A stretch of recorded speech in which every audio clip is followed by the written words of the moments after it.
بسم اللہ الرحمن الرحیم۔ سوال یہ ہے کہ کچھ بھائی کہتے ہیں کہ جی نمک کے ساتھ روزہ کھولنا یہ سنت ہے، نمک کے ساتھ۔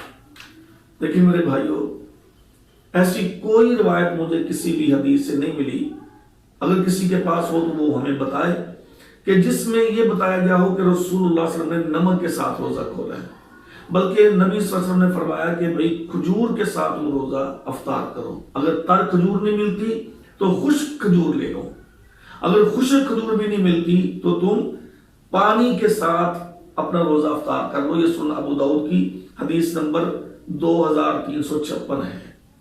یعنی کہ اگر کھجور ہے تو بہت اچھی بات ہے، کھجور نہیں تو خشک کھجور جس کو ہم چھوارا کہہ لیتے ہیں اس کے ساتھ روزہ کھول لو، اگر وہ بھی نہیں ملتی تو آپ نے فرمایا کہ پانی کے ساتھ ہی تم روزہ افطار کر لو۔ تو یہ جو نمک والی بات ہے یہ پتہ نہیں کہاں سے کس نے نکالی ہے، اللہ بہتر جانتا ہے۔ یہ نمک کے ساتھ روزہ کھولنا کوئی سنت نہیں ہے، کھجور ہے یا خشک کھجور ہے یا پانی ہے، کسی بھی چیز کے ساتھ آپ روزہ افطار کر سکتے ہیں۔